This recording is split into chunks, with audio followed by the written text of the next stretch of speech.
जय श्री राधे राधे। आज के दिन हमारे राम लला जी का मंदिर बना था अयोध्या जी में, तो इसीलिए देखिए हम दिवाली मना रहे हैं, क्योंकि हमारी दिवाली दो बनती है। एक दिवाली वो मनाते हैं जो कार्तिक के महीने में हम आती है, दूसरी दिवाली हम मनाते हैं जिस दिन हमारा राम मंदिर बना, हमारे राम लला जी मंदिर में स्थापित हुए। कहते हैं ना, मेरे राम आए, मेरे राम आए, मेरे राम आए, मेरे राम आए, दिवाली मनाओ दीपक जलाओ क्योंकि मेरे राम आए। तो इसीलिए आप भी कल के दिन, आज के दिन दीपक जरूर जलाइएगा और दिवाली मनाइएगा और अपने राम लला को याद कीजिएगा। तो अब हम सुनते हैं माघ मास मातम अध्याय 9।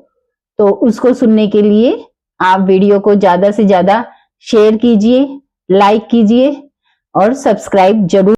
जय श्री राधे राधे। माघ महामातम अध्याय 9।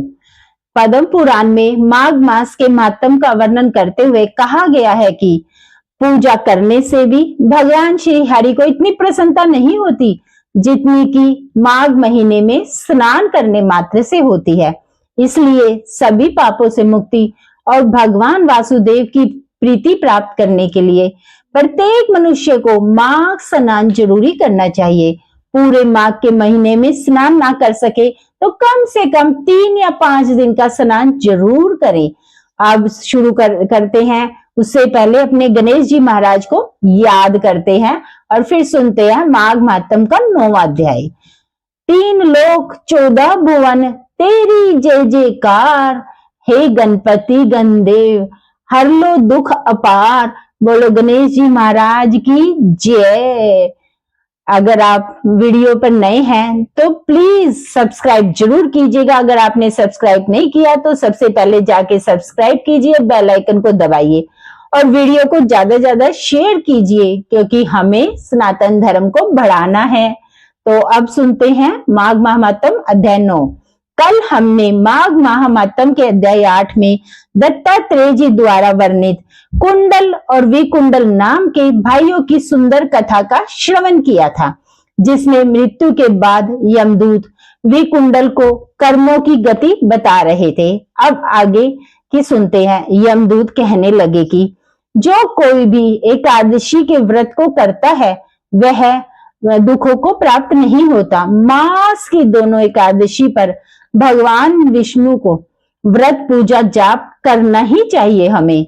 जब तक मनुष्य इन दिनों में व्रत नहीं करता उसके शरीर में पाप बने रहते हैं। हजारों अश्वमेघ यज्ञ, सैकड़ों वाजपेयी यज्ञ एकादशी व्रत के 16वें भाग के बराबर होते हैं। मतलब हर किसी को एकादशी व्रत जरूरी ही करना चाहिए और मास की दोनों एकादशी का व्रत करना चाहिए। एकादशी के दिन व्रत करने से 11 इंद्रियों से किए सब पाप नष्ट हो जाते हैं। गंगा, गया जी, काशी जी, पुष्कर, कुरुक्षेत्र जी, चंद्रभागा कोई भी एकादशी के पुण्य नहीं है। एकादशी के दिन व्रत करके मनुष्य वैकुंठ लोक को प्राप्त हो जाता है। एकादशी को व्रत और रात्रि के जागरण करने से माता पिता और स्त्री के कुल की 10-10 पीढ़ियों का उद्धार हो जाता है और सब भगवान के निकट रहते हैं। ये सब पापी भी व्रत करने से नरक में नहीं जाते। इसके आगे यमदूत कहने लगे, हे वैश्य, मैं तुमसे नरक से बचने का धर्म कहता हूँ। मन, क्रम और वचन से प्राणी मात्र का ढोंग ना करना, इंद्रियों को वश में रखना, दान देना, भगवान की सेवा करना, नियम पूर्वक वर्ण आश्रम धर्म का पालन करना, इन कर्मों के करने से मनुष्य नरक से बचा रहता है।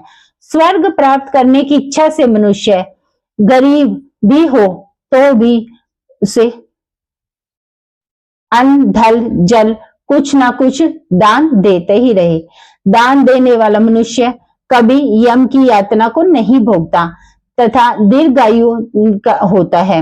बहुत कहने से क्या, अधर्म से भी मनुष्य बुरी गति को प्राप्त नहीं होता।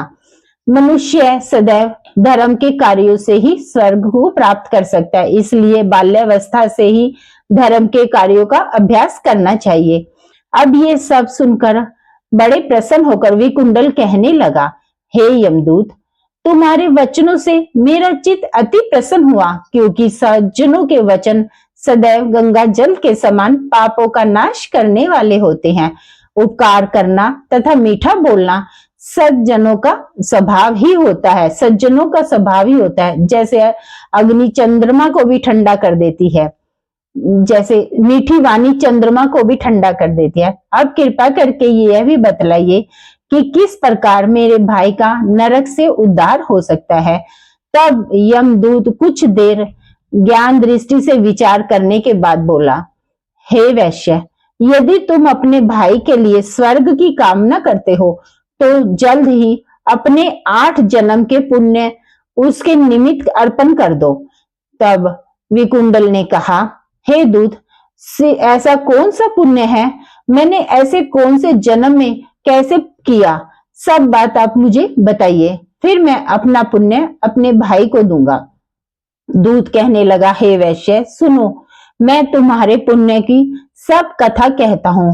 प्राचीन समय में मधुवन में शाल्की नाम के एक ऋषि थे। वो बड़े ही तपस्वी और ब्रह्मा के समान तेज वाले थे। उनकी स्त्री युवती के 9 पुत्र थे, जिनमें से 5 पुत्र जिनके नाम ध्रुव, शशि, बुध, तार, ज्योतिमान थे। ये पांचों ने गृहस्थ आश्रम धारण किया तथा निर्मोह, चितमल, ध्याननिष्ठ और गुंतक, ये चारों संन्यास ग्रहण करके वन में रहने लगे। ये लोग किसी भी प्रकार के अवगुण से बहुत दूर थे और पत्थर और सोने को एक जैसा समझते थे। जो भी कोई अच्छा या बुरा अन्न देता वही खा लेते और कोई कैसा ही कपड़ा दे देता उसको ही पहन लेते। सो हमेशा भगवान के ही ध्यान में रहते थे। इन चारों ने व्रत, शील, निद्रा, आहार सबको जीत लिया था और चर अचर को विष्णु रूप समझते हुए मौन धारण करके संसार में विचरण करते थे। ये चारों महात्मा एक समय तुम्हारे घर आए।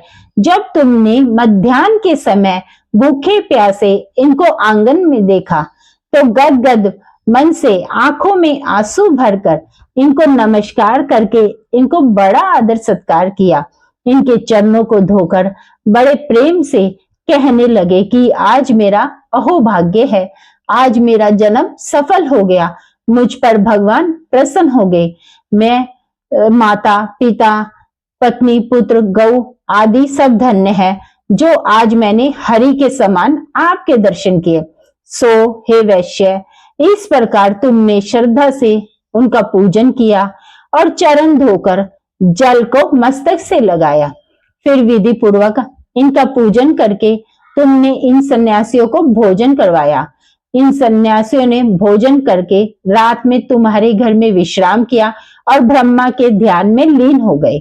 इन सन्यासियों के सत्कार से जो पुण्य तुमको मिला सो मैं भी कहने में असमर्थ हूं, क्योंकि सब भूतों में प्राणी श्रेष्ठ है। प्राणियों में बुद्धि वाले, बुद्धि वालों में मनुष्य, मनुष्यों में ब्राह्मण, विद्वानों में पुण्यात्मा और पुण्यात्मा में ब्रह्म ज्ञानी सर्वश्रेष्ठ है। ऐसी ही संगति से बड़े बड़े पाप नष्ट हो जाते हैं। जो पुण्य अपने पहले 8वें जन्म में किया तो यही तो तुम उससे अपने भाई को नरक से मुक्त करवाना चाहते हो तो ये पुण्य उसको दे दो। दूत के ऐसे वाक्य सुनकर वो प्रसन्नचित मन से अपने पुण्य अपने भाई विकुंडल को दे दिया और नरक से वो मुक्त हो गया। उसके बाद दोनों भाई स्वर्गलोक में एक साथ पूजित किए गए और यमदूत अपने स्थान को चले गए। इस प्रकार वैश्य के पुत्र विकुंडल ने अपना पुण्य देकर अपने भाई को नरक की यातना से बचाया। सो हे राजन, जो कोई इस इतिहास को पढ़ता या सुनता है तो 1000 वरदान का फल पाता है।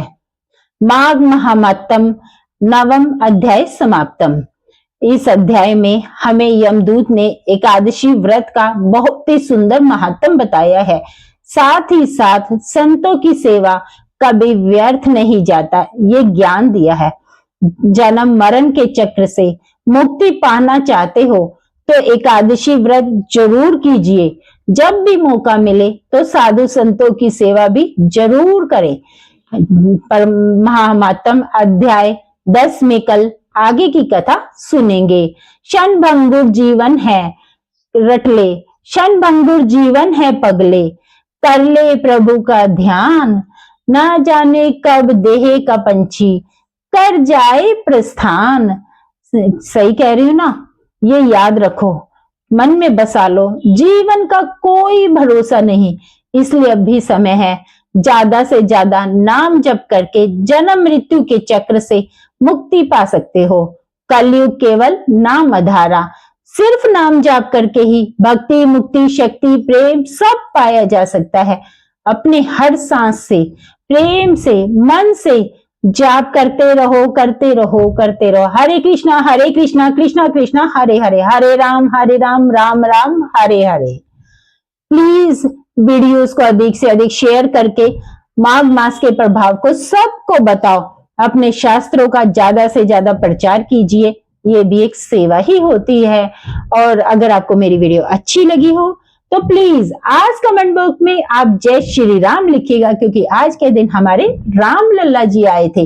जिसको राम जी से प्यार है वो जरूर कमेंट बॉक्स में जय श्री राम लिखिएगा। और अगर आप चैनल पर नए हैं तो चैनल को सब्सक्राइब कीजिएगा और बेल आइकन को जरूर दबाइएगा। जय श्री राधे राधे।